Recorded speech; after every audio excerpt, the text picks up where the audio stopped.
After unifying a warring continent and commanding hundreds of thousands, the First Qin Emperor looked south, seeing only untapped riches.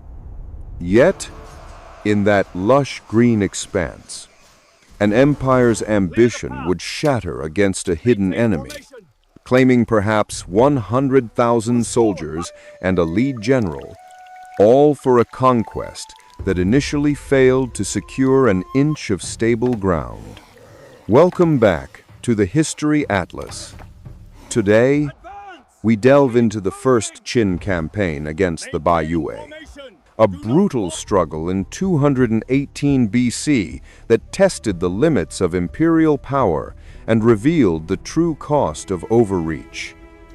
After decades of brutal warfare and the subjugation of 6 rival kingdoms by 221 BC, Emperor Qin Shi Huang stood as the undisputed master of a unified China. His ambition, however, was far from sated. The vast Qin Empire, hardened by relentless conquest, viewed expansion as an inherent function of its imperial design, a natural extension of its all-under-heaven doctrine. Southward lay territories ripe for taking, offering dense timber for massive building projects, precious pearls from coastal waters, rare ivory, gold, and exotic goods previously unavailable to the empire. Beyond commodities, securing the empire's southern flank offered strategic depth and solidified central control. The various Baiyue peoples inhabiting these lands were, with imperial arrogance, viewed as fragmented barbarians, decentralized tribes lacking the cohesion or military might to resist the disciplined Qin legions. Backed by the unprecedented power of a newly unified state and the emperor's absolute command, this southern expansion was decreed, an inevitable march for an empire believing itself invincible. South of the burgeoning Qin Empire lay a landscape profoundly different from the Yellow River Plains. Here lived the Baiyue, not a monolithic kingdom, but diverse, non-Sinitic tribal groups whose strength lay in their intimate knowledge of their homeland. This southern expanse was a realm of oppressive humidity, dense, impenetrable jungles covering mountainsides, and treacherous swamps guarding river deltas. Unlike the open fields of the north, where Qin's chariots and massed infantry were effective, this terrain offered no such advantage. Visibility was often limited to a few meters beneath a dense canopy, rendering grand formations obsolete and every path a potential ambush. The Baiyue moved through this challenging environment with unmatched speed and agility. Their tactics mirrored their surroundings. Not pitched battles, but elusive guerrilla warfare, swift ambushes from concealed positions, and the use of poisoned arrows and darts. They melted into the jungle at the Qin's approach, only to reappear in silent skirmishes against isolated patrols or vulnerable supply columns. This constant, unseen harassment began to exact a profound psychological toll on the Qin soldiers. The land itself became an active enemy. A relentless, humid heat clung to every uniform, turning exertion into draining agony. Torrential downpours transformed established paths into impassable muddy torrents. Unfamiliar tropical diseases like malaria and dysentery spread rapidly through the Qin ranks, weakening bodies and minds, claiming more lives than any battle. Qin's traditional formations proved useless in the labyrinthine jungle, where small units became isolated and vulnerable. Their decentralized structure meant the Qin army could never find a single head to sever, only an endless, elusive resistance. The grand vision of Qin Shi Huang for southern expansion demanded an equally grand logistical solution. For this monumental undertaking, General Tu Sui was entrusted with command of a vast army, estimated at an unprecedented 500,000 soldiers. This immense force presented the Qin Empire with its most formidable logistical challenge yet: how to provision and reinforce such a massive contingent over hundreds of miles of rugged mountains, dense jungles, and treacherous rivers. Far from China's established agricultural heartland, the answer was a testament to Qin's audacious engineering and unyielding resolve. The Lingque Canal. This massive construction project, initiated roughly 3 years prior to and continuing throughout the campaign, sought to connect the Xiang River, a northern tributary flowing into the Yangtze, with the Li River, which traversed the southern Baiyue territories towards the Pearl River. The canal's primary purpose was to create an unbroken water transport artery, a lifeline enabling the continuous delivery of vital supplies. Food, weapons, armor, and fresh troops deep into the hostile south.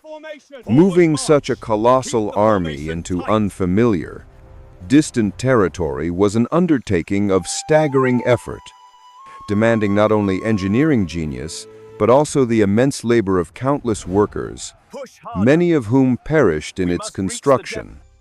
Without this meticulously planned and arduously built waterway, providing a reliable conduit for sustaining the imperial army, the entire southern campaign would have been logistically untenable from its very inception. With the Lingque Canal channeling its critical supplies, General Tu Sui initiated the grand advance. The Qin army, organized into 5 principal columns for broader coverage, pushed south from staging areas near the modern borders of Hunan and Guangdong. Yet, the moment these disciplined forces entered the Baiyue territories, the accustomed rhythm of imperial conquest broke against an unforgiving landscape. The initial Qin advance soon ground into a brutal, attritional struggle. As weeks turned into months, Qin's grip on the meager territory it claimed remained tenuous. Garrisons found themselves constantly harassed. Patrols frequently vanished. The Lingque Canal, while a marvel, could not fully overcome the logistical nightmare of distributing supplies across hundreds of miles of roadless, hostile terrain. Food stores dwindled, and transporting the thousands of sick and wounded back north was a near impossibility. Furthermore, Qin's heavy-handed attempts to impose control, born of frustration and cultural misunderstanding, only solidified the Baiyue's resistance, alienating any who might have considered cooperation.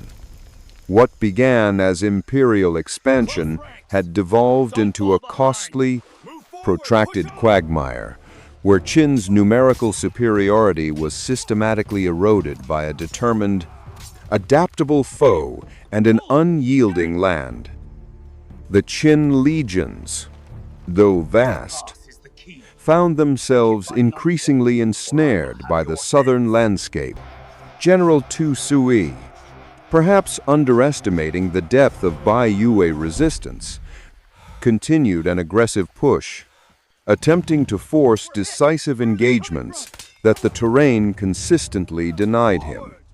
The mountainous, heavily forested territory offered no clear roads, funneling Qin columns into predictable, narrow passes and river valleys, choke points perfectly suited for the Baiyue's intimate knowledge of their homeland.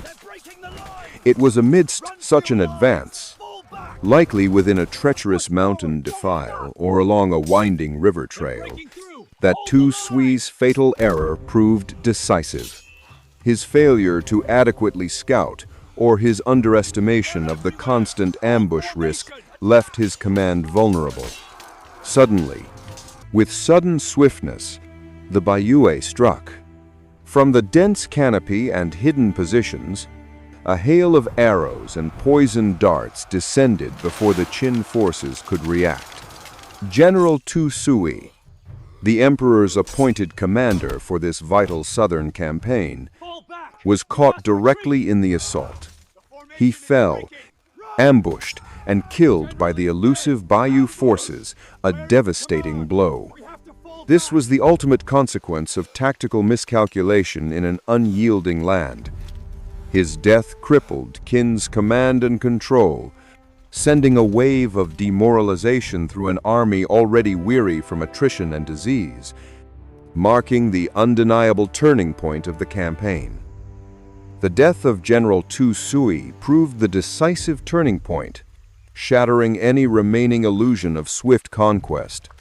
The vast Qin army, severely weakened and demoralized by an unseen enemy and a relentless environment, began a strategic retreat, pulling battered legions back to more defensible lines. Thousands had perished, not merely to Baiyue ambushes and poisoned weapons, but to fevers, dysentery, and exhaustion. The campaign shifted abruptly from aggressive expansion to a grim defensive posture. Fortified garrisons were established along crucial supply routes and borders, a desperate attempt to consolidate limited, hard-won gains. Generals Ren Xiao and Zhao Tuo stepped into more prominent roles, tasked with managing this costly stalemate and devising new tactics for holding a fragile perimeter. Faced with this unforeseen quagmire and the staggering human price, Emperor Qin Shi Huang was compelled to halt the aggressive thrust. The initial objectives of full conquest and secure control over the Baiyue lands had demonstrably failed, leaving the imperial machine drained of resources and its soldiers disillusioned. The First Qin campaign against the Baiyue, though a costly strategic failure, was not an end, but a brutal lesson. It revealed the immense challenges of extending imperial might into a fundamentally alien environment and against an unyielding people. This costly misstep ultimately compelled the Qin dynasty to launch a second campaign, executed with significantly improved logistics and a shift toward more defensive, administrative consolidation rather than outright conquest.